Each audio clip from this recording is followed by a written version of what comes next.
નમસ્કાર, સીએનબીસી બજારની ખાસ રજૂઆત કોમોડિટી રિપોર્ટમાં આપનું સ્વાગત છે અને હું છું જર્નાલ કંટી. તો આ સપ્તાહે નોન એગ્રી કોમોડિટી પર વૈશ્વિક પરિબળોની ઘણી બધી અસર જોવા મળી. કરન્સી માર્કેટથી લઈને ક્રૂડ ઓઇલ સુધી દરેક કોમોડિટીમાં ઉતાર ચઢાવ જોવા મળ્યા. સપ્ટેમ્બરમાં ફેડ વ્યાજ દરમાં કાપ કરે તેવી આશંકાએ પણ અમુક કોમોડિટીના સેન્ટિમેન્ટ પકડ્યા છે. તો ચાઇના તરફથી નબળી માંગ અને વધુ ઇન્વેન્ટરીને કારણે વૈશ્વિક બજારમાં તમામ બેઝ મેટલ્સમાં નેગેટિવ કારોબાર જોવા મળ્યો.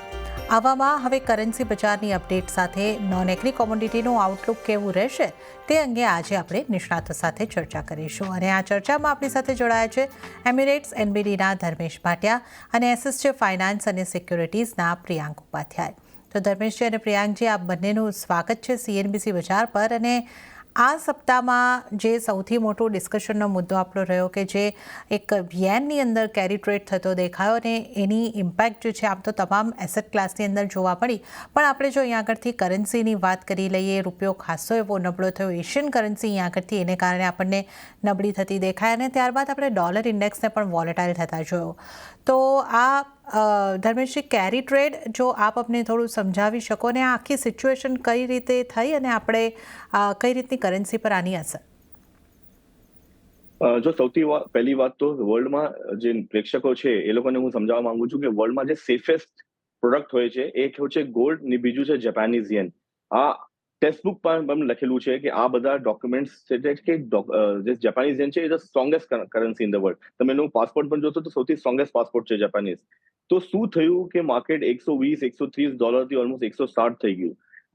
એ સ્થિતિ એવી આવી ગઈ કે એ લોકોની જે કરન્સીઝ છે એમાં જે રેટ હાઇક, એ ક્યારે રેટ હાઇક કરતા નહોતા, ઇનફેક્ટ હંમેશા રેટ નેગેટિવ રાખતા હતા. તો જ્યારે કોઈ કન્ટ્રીની કરન્સી રેટ નેગેટિવ હોય છે તો એની કરન્સી બહુ જ સ્ટ્રોંગ હોય છે. ને બટ તમે જોશો કે એ લોકોનું રેટ્સ ચેન્જ ફ્લક્ચ્યુએટ થવા લાગી ગયું ને જે ડોલરની જે એપ્રિસિએશન જાપાનીઝ યેનની સામે થઈ એ એક્સપોનેન્શિયલી થઈ, ઓલમોસ્ટ 60% વોલેટિલિટીમાં જોવા મળી.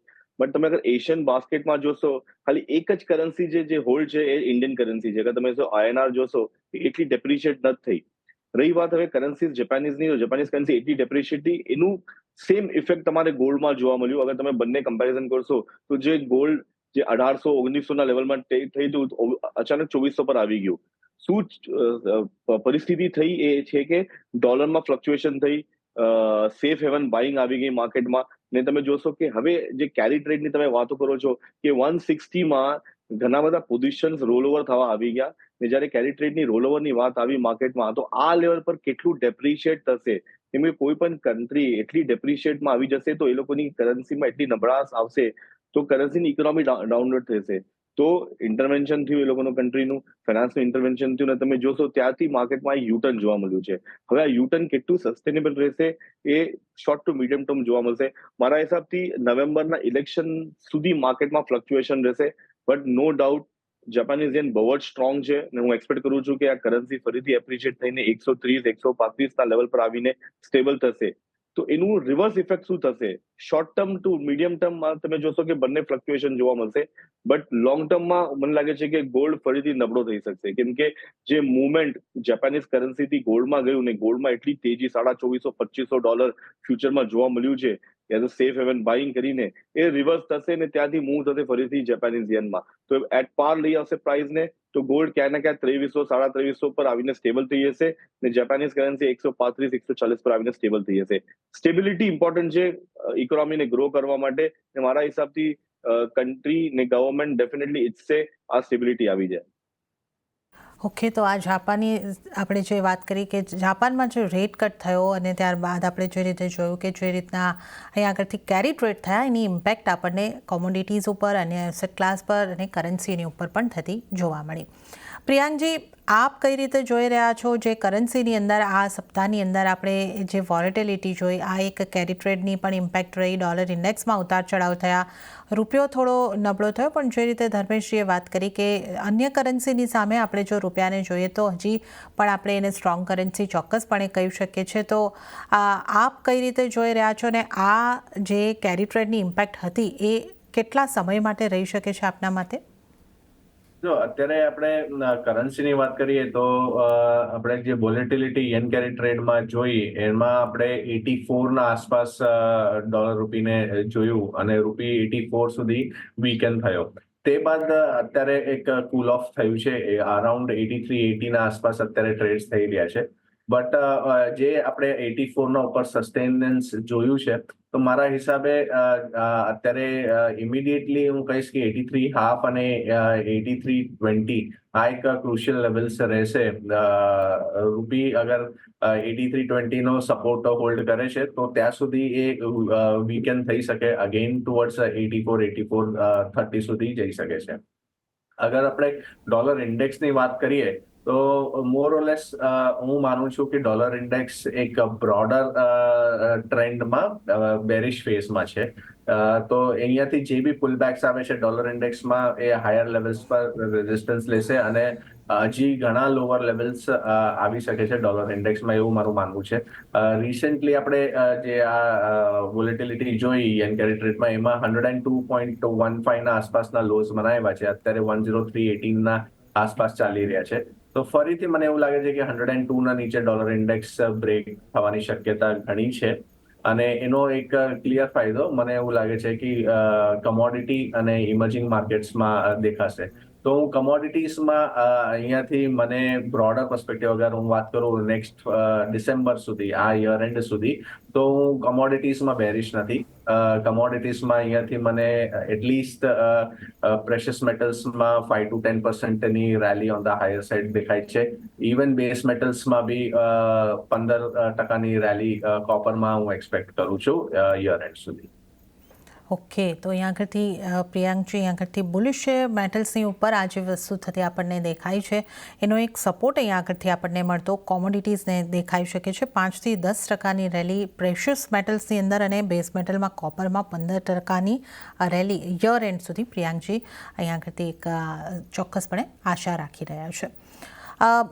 હવે ધર્મેશજી, જે રીતે આપ કહી રહ્યા હતા કે આપને લાગે છે કે સોનાની અંદર અત્યારે થોડું દબાણ આવનારા સમયની અંદર આવી શકે છે, હવે સોનાને માટે આપણે જે એક આપણે ઇમ્પેક્ટ અહીંયા આગળથી સમજાવી, આજે જાપાનની કે યેનના કેરી ટ્રેડની કરી, પણ ઘણા બધા પરિબળો છે જે સોનાને અહીંયા આગળથી અસર કરતા દેખાઈ રહ્યા છે.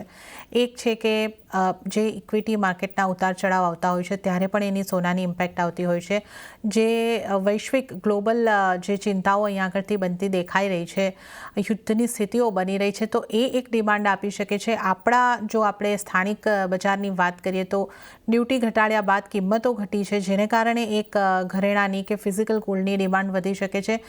અને ફેડના રેટ કટ, એકથી વધારે વાર રેટ કટ થવાની હવે ચર્ચાઓ થતી દેખાઈ રહી છે. તો ઘણું બધું છે જે સોનાની ઉપર ઇમ્પેક્ટ કરી શકે. તો જ્યારે આપણી સામે આમ બંને તરફના સંકેતો આવી રહ્યા હોય તો કઈ રીતે સોનાને આપ જુઓ છો, કેવી રીતની રણનીતિ શોર્ટ ટર્મ માટે અને લોંગ ટર્મ માટે પણ રાખવી જોઈએ?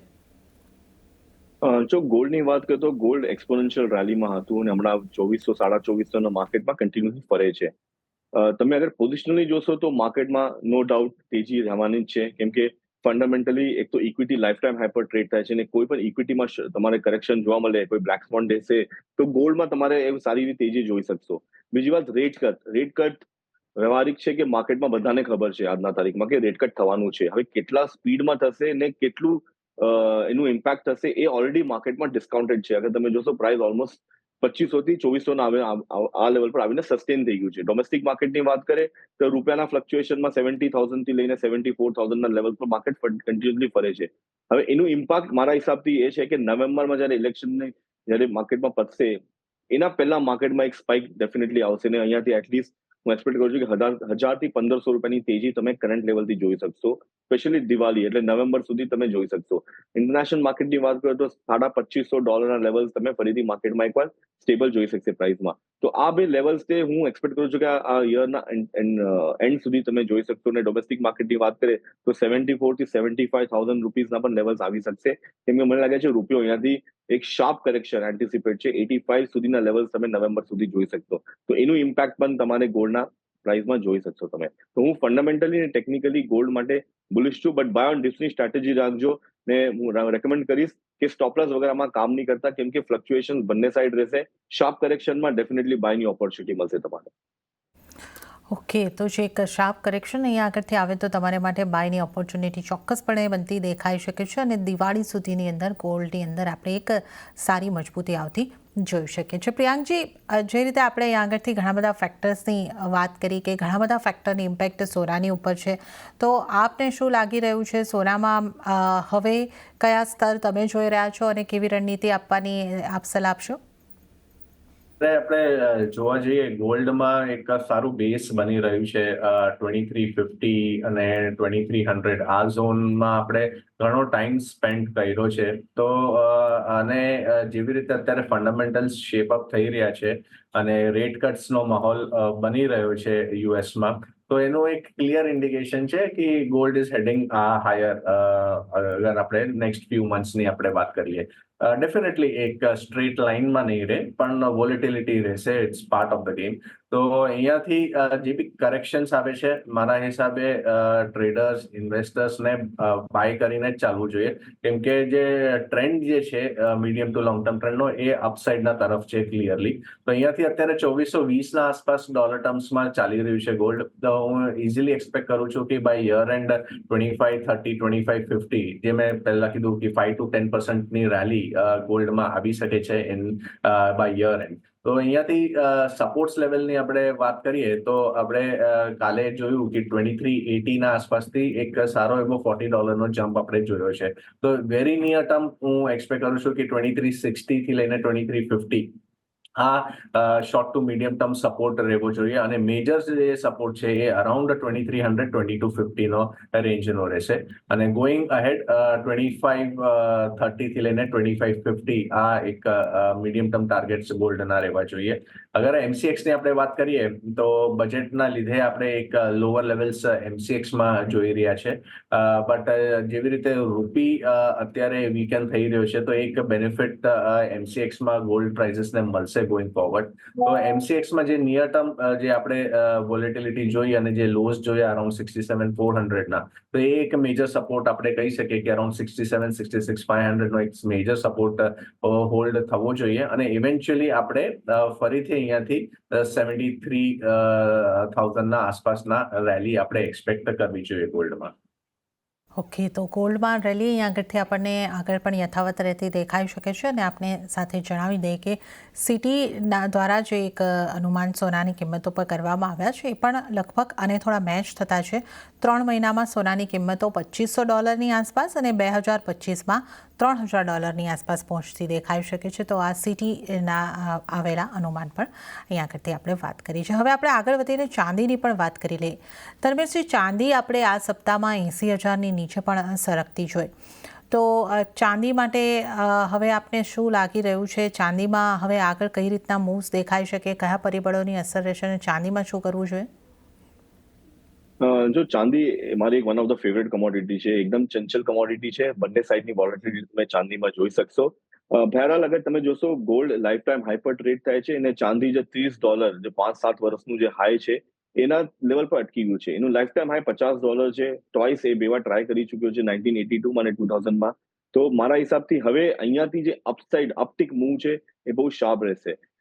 કરન્ટલી ગોલ્ડને ફોલો કરે છે, બટ બહુ સ્ટેબલ થઈ ગયું છે. એનું મેઇન કારણ છે કેમ કે ગોલ્ડ અપસાઇડ જાય છે બટ બેઝ મેટલ નીચે આવે છે. તમે જોશો કે બેઝ મેટલમાં સારું એવું કરેક્શન લાસ્ટ મંથમાં જોવા મળ્યું હતું. તો એ કારણે ચાંદી જે 50% બેઝ મેટલ કેટેગરીમાં આવે છે, એ કારણે માર્કેટમાં સ્ટેબલ થઈ ગયું છે.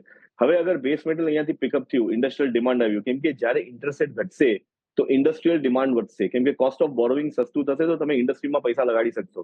ત્યારે ચાંદીની અપમૂવ જોવા મળશે અને પ્રાઇસ અહીંયાથી એકદમ શાર્પ રેલી પણ આવી શકશે. તો હું રેકમેન્ડ કરીશ કે અગર તમારું પોર્ટફોલિયોમાં 5% ચાંદી હોય તો હું એને રેકમેન્ડ કરીશ કે તમે 10% ચાંદીમાં લઈ લો. બાય ઓન ડિપ્સની સ્ટ્રેટેજી રાખજો. ટાર્ગેટ રાખજો 95,000ના લેવલ દિવાળી સુધી, ને પોઝિશનલી ₹1,00,000 ઉપર માર્કેટ સસ્ટેનેબલ થઈ શકશે આ વર્ષના અંતરાલમાં, અગર ગોલ્ડ 2500ના લેવલ ફરીથી ટચ કરશે તો બાઇંગ ઓન ડિપ્સની સ્ટ્રેટેજી મારી ચાંદીમાં રહેશે. હું ફંડામેન્ટલી અને ટેકનિકલી બંને સાઈડમાં બુલિશ છું ચાંદીમાં. ઓકે, તો બુલિશ છે ધર્મેશજી ચાંદી માટે પણ, અને પોર્ટફોલિયોમાં ચાંદીનું એલોકેશન છે એ પણ અહીં આગળથી વધારવાની સલાહ તમારી માટે બનતી દેખાઈ રહી છે. પ્રિયાંકજી, આપનો ચાંદી ઉપર કઈ રીતનો વ્યૂ છે? આપ પણ ચાંદીમાં પણ બુલિશ છો? ડેફિનેટલી ચાંદીમાં આપણે જોવા જઈએ તો જે અગર એમસીએક્સની પહેલા હું વાત કરું, જે 2020નો જે આપણો હાઈ હતો એ અરાઉન્ડ 78,000નો હતો. 2023 નો બી હાઈઝ અરાઉન્ડ 78,300 ના આસપાસ હતા. તો એ જે બ્રેકઆઉટ થયું આપણે 2024માં 78,300 થી આપણે એક રેલી જોઈ 96,000 સુધી, અને હવે 96,000 થી ફરીથી આપણે આ જે વોલેટિલિટી યેન કેરી ટ્રેડની કારણે જોઈ એમાં ફરીથી આપણે 78,270 ના લોસ બનતા જોયા. તો એક ક્લાસિકલ બુલિશ પોલારિટી રીટેસ્ટ આપણે ટેકનિકલ એનાલિસિસની લેંગ્વેજમાં કહું તો ક્લાસિકલ બુલિશ પોલારિટી વર્ક કરી રહી છે અત્યારે. તો જે બ્રેકઆઉટ્સ પહેલા રેઝિસ્ટન્સના કામ કરી રહ્યા હતા એ હવે અત્યારે સપોર્ટનું કામ કરી રહ્યું છે, અને ફરીથી આપણે 78,300 ના આસપાસથી હવે 80,000ના ભાવ જોયા છે. ઇઝીલી હું એક્સપેક્ટ કરું છું કે અહીંયાથી ચાંદીમાં આપણે 15 થી 20% રેલી એક્સપેક્ટ કરવી જોઈએ, જે 1 લાખ પ્લસ ના ભાવ આપણે ચાંદીમાં ઇન બાય યર એન્ડ આપણને દેખાવા જોઈએ. ઇન્ટરનેશનલ માર્કેટ્સની વાત કરું તો અત્યારે 2740 ના આસપાસ ટ્રેડ્સ થઈ રહ્યા છે. જે રિસેન્ટ ક્લોઝ હતા અરાઉન્ડ 2640 થી લઈને મારા હિસાબે 26 ઝોન, આ એક સ્ટ્રોંગ સપોર્ટ ઝોન્સ હોલ્ડ થવા જોઈએ, અને ફરીથી આપણે 32 હાફ ના આસપાસની રેલી અહીંયાથી જોઈએ. તો ઓલમોસ્ટ 27 હાફ થી અગર આપણે 32 હાફ એક્સપેક્ટ કરી રહ્યા છે તો 15 થી 20% રેન્જની એક રેલી બનતી ચાંદીમાં બી ડેફિનેટલી દેખાઈ રહી છે. મેટલ્સમાં પણ આપણે જે રીતે જોયું કે ઇન્વેન્ટરીની આ આંકડાઓની આપણને ખાસ કરીને ઇમ્પેક્ટ આવતી દેખાઈ રહી છે, અને લગભગ મલ્ટી મંથ લોઝ પર આપણને મેટલ્સના કારોબાર પહોંચતા દેખાયા છે. તો મેટલને તમે કઈ રીતે જોઈ રહ્યા છો, અને મેટલમાં હવે આપની કઈ રીતની સલાહ રહેશે? જો મારા હિસાબથી અગર તમે બેઝ મેટલ કાઉન્ટરમાં જોશો તો 2 મહિના માટે બેઝ મેટલ કાઉન્ટરમાં એવી સારી એવી એક ફોલ જોવા મળ્યું હતું પ્રાઇસમાં. ને સ્પેશિયલી આપણે બેઝ મેટલની વાત કરીએ તો કોપર એક સૌથી ફંડામેન્ટલ બેઝ મેટલ કાઉન્ટર છે. આપણે એને ડોક્ટર કોપર કહીએ, બેઝ મેટલનું કિંગ કહીએ. એમાં એટલી ફોલ શાર્પ કરેક્શન તમે જોઈ શકશો. એલ્યુમિનિયમની અગર તમે કોમેક્સની વાત કરો તો કોમેક્સમાં પણ ઓલમોસ્ટ $500 થી લઈને $400 પર આવીને માર્કેટ સ્ટેબલ થઈ ગયું છે. ડોમેસ્ટિક માર્કેટની વાત કરો તો ₹125 થી $150 ફોલ તમે કોપરના લેવલ પર જોઈ ચુક્યા છો. હવે આ લેવલ પર મને લાગે છે કે માર્કેટ સ્ટેબલ થવું જોઈએ. થોડી પણ ઇકોનોમી અગર રિવાઇવ થઈ, જે એન્ટિસિપેશન છે કે રેટ કટ પછી ઇકોનોમી સારી એવી રિવાઇવ થશે, કેમ કે ઇન્ડસ્ટ્રીયલ ડિમાન્ડ ઓટોમેટિકલી વધશે જ્યારે રેટ ઓછું થઈ જશે, કોસ્ટ ઓફ બોરોવિંગ ઓછું થઈ જશે. તો ફંડામેન્ટલી આ ટર્ન અરાઉન્ડ નેક્સ્ટ ક્વાર્ટરથી થવું જોઈએ. તો હમણાં માર્કેટ બહુ સ્ટેબલ રહેશે. તમે ફ્લક્ચ્યુએશન જોઈ શકશો, 5-10% ફ્લક્ચ્યુએશન આવશે માર્કેટમાં, બટ મારી સલાહ રહેશે કે બાય ઓન ડિપ્સની સ્ટ્રેટેજી રાખો. આગળના મહિનામાં નિવેશ કરીને ચાલો, તમારે સારો ફાયદો મળશે. કેમ કે કોપર જ્યારે રિકવરી આપશે તો અહીંયાથી એટલીસ્ટ એક્સપેક્ટ કરજો કે અરાઉન્ડ 50 થી 60 રૂપિયાની તેજી તમે કોપરના પ્રાઇસમાં જોઈ શકશો. પ્લસ રૂપિયો નબળો થાય છે એ કારણે ડબલ ઇમ્પેક્ટ થશે MCXમાં. તો હું રેકમેન્ડ કરીશ એઝ અ બેઝ મેટલ કાઉન્ટરમાં કે કોપર સારું નિવેશનું એક વિકલ્પ રહેશે. તમે તમારું પોર્ટફોલિયોમાં ડેફિનેટલી કોપર રાખવું જોઈએ બેઝ મેટલ કાઉન્ટરમાં.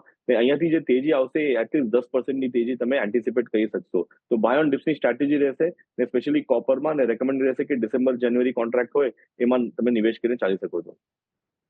ઓકે, તો કોપરની અંદર એક 10% તેજી અહીંયા આગળથી આવતી દેખાઈ શકે છે. તો તમે એક ઘટાડે ખરીદી કરવાનો અપ્રોચ રાખીને અહીંયા આગળથી બેઝ મેટલ્સની અંદર ચાલી શકો છો. પ્રિયાંકજી, આપણે જો ક્રૂડની અહીંયા આગળથી વાત કરી લઈએ તો ક્રૂડને માટે આ સપ્તાહ વોલેટાઇલ આપણને રહેતું દેખાયું, અને સપ્તાહના અંતે ફરી પાછી એક મજબૂતી આવી, અને બ્રેન્ટની વાત કરીએ તો લગભગ $79 આસપાસ કિંમતો પહોંચી. હવે સતત ઇન્વેન્ટરી જે છે એ પણ ઘટીને આવી રહી છે. અહીંયા પણ જીઓપોલિટિકલ ટેન્શન્સ અને રેટ કટ આ બધાની ઇમ્પેક્ટ રહેવાની છે. તો તમે કઈ રીતે જોઈ રહ્યા છો ક્રૂડને? ઓઇલમાં આપણે જોવા જઈએ તો જે બ્રોડ રેન્જ જે છે એ લાસ્ટ 1.5 yearsથી આપણે કહી શકીએ કે $94 $95 ઉપરમાં WTIમાં છે, અને જે લોઅર સાઇડ જે રેન્જ છે અરાઉન્ડ 64-65 ની છે. આપણે અગર એ ટ્રેન્ડ લાઇન્સ આપણે બનાવીએ તો વીકલી ચાર્ટ્સ પર આ એક ચેનલમાં મૂવમેન્ટ થઈ રહી છે, અને અત્યારે એક્ઝેક્ટલી ફ્રોમ ધ લોઅર ચેનલથી સપોર્ટ લઈને બજારે એક બાઉન્સ બેક આપ્યું છે. તો મારા હિસાબે $72 $70 આ એક સ્ટ્રોંગ સપોર્ટ રહેવો જોઈએ. અત્યારે 76 ના આસપાસ WTI ચાલી રહ્યું છે. તો જ્યાં સુધી આ ઇન્ટેક્ટ છે, મને એવું લાગે છે કે ફરીથી આપણે એક મૂવ ટુવર્ડ્સ $84-85 નો એક્સપેક્ટ કરવો જોઈએ. તો ક્રૂડ ઓઇલમાં બાય ઓન ડિપ્સની સ્ટ્રેટેજી રહેશે ફ્રોમ શોર્ટ ટર્મ એંગલ. અહીંયાથી 84-85 હું એક્સપેક્ટ કરી રહ્યો છું, એટલે $8 to $10 ની રેલી ક્રૂડ ઓઇલમાં આવી શકે છે. ઘરેલું માર્કેટ્સમાં જોવા જઈએ તો 6,000 5,500 આ એક સ્ટ્રોંગ સપોર્ટ છે. એ જ્યાં સુધી હોલ્ડ થાય છે, ફરીથી હું એકવાર એક્સપેક્ટ કરું છું કે 7,100 સુધીની રેલી ક્રૂડમાં ઇન શોર્ટ ટુ મીડિયમ ટર્મમાં આવી શકે છે. ઓકે, તો શોર્ટ ટુ મીડિયમ ટર્મમાં ક્રૂડમાં પણ ખરીદારી તરફ રહો. પ્રિયાંકજી, અહીં આગળથી 7,000-7,000ની ઉપરના થોડા ટાર્ગેટ જોઈ રહ્યા છે. ધર્મેશજી, આપ ક્રૂડને અહીં આગળથી કઈ રીતે જોઈ રહ્યા છો? ક્રૂડમાં હવે આગળ શું કરવું જોઈએ, ક્યાં નજર હોવી જોઈએ? તો ક્રૂડમાં જે માર્કેટ્સ છે, આપણે ઇનફેક્ટ લાસ્ટ 2-3 મહિનાથી વાતો કરતા હતા, તો માર્કેટ બેકવર્ડેશનમાં ચાલી રહ્યું હતું ને એ થયું કે માર્કેટમાં એક સારું એવું કરેક્શન તમે ક્રૂડ ઓઇલમાં જોયું ને પ્રાઇસ ઓલમોસ્ટ $10 $80 ઓલમોસ્ટ $70 લેવલ્સ તમે જોઈ ચુક્યા છે. બટ હમણાં મને લાગે છે કે માર્કેટ બહુ સ્ટેબલ છે અને ડોમેસ્ટિક થી ઇન્ટરનેશનલ કમ્પેરિઝન કરશો તો થોડી એક પુલબેક રેલી 2 દિવસમાં જોવા મળી ચૂકી છે. અગર તમે જોશો જીઓપોલિટિકલ ટેન્શન પણ અરાઇઝ થાય છે વચ્ચે પ્લસ ઓપેકની મીટિંગ છે, તો આ બધા ફેરબદલ જોઈને તમે જોશો કે price on an average $70 to $80 રેન્જમાં ફરશે, જે પ્રોડ્યુસિંગ કન્ટ્રી અને કન્ઝ્યુમિંગ કન્ટ્રી માટે બહુ જ સારું છે. તો મને લાગે છે કે પ્રાઇસ આ લેવલ પર સ્ટેબલ રહેશે. બટ અગર તમારે ઇન્વેસ્ટ કરવું હોય તો હું બાયની સ્ટ્રેટેજી જ આપીશ, ઘટાડે બાય કરજો. પણ હું રેકમેન્ડ કરીશ કે આગળના મહિનામાં રાખજો, કેમ કે ઠંડીનો માહોલ જ્યારે આવશે તો ડેફિનેટલી કન્ઝમ્પશન વધશે ને પ્રાઇસમાં પિકઅપ જોવા મળશે. પ્લસ ઇન્ટરેસ્ટ રેટ ઘટાડા પર તમે જોઈ શકશો કે ડોલર ફ્લક્ચ્યુએશનમાં કાચા તેલમાં ફાયદોનો સોદો રહેશે. તો બાયની સ્ટ્રેટેજી રહેશે ને મને લાગે છે કે ફરીથી પ્રાઇસ 7,100 to 7,300 લેવલ્સ ફરીથી આવી શકશે. તો મારું રેકમેન્ડેશન રહેશે બાય ઓન ડિપ્સ. મિશનની સલાહ પણ ક્રૂડ માટે બાય ઓન ડિપ્સની બની રહી છે અને 7,100 અને એની ઉપરના ટાર્ગેટ ધર્મેશજી પણ જોઈ રહ્યા છે. તો અહીં આગળથી ક્રૂડની અંદર ખરીદારી કરવાની સલાહ આપણા બંને નિષ્ણાતો આપી રહ્યા છે. ત્યારે જ આપણે તમામ નોન એગ્રી કોમોડિટીઝની અહીં આગળથી ચર્ચા કરી. આવતા સપ્તાહે કઈ રીતની રણનીતિ રાખવી જોઈએ, આ ચર્ચામાં ધર્મેશજી અને પ્રિયાંકજી આપ જોડાયા. આ બંનેનો ખૂબ ખૂબ આભાર અમારી સાથે જોડાવા બદલ અને આ ચર્ચામાં ભાગ લેવા બદલ. અને આ સાથે જ કોમોડિટી રિપોર્ટની આજની આ રજૂઆતમાં હાલ પૂરતું આટલું જ. હાલ મને આપશો રજા, પણ વધુ અપડેટ્સ અને સમાચાર માટે આપ જોતા રહો CNBC બજાર. નમસ્કાર.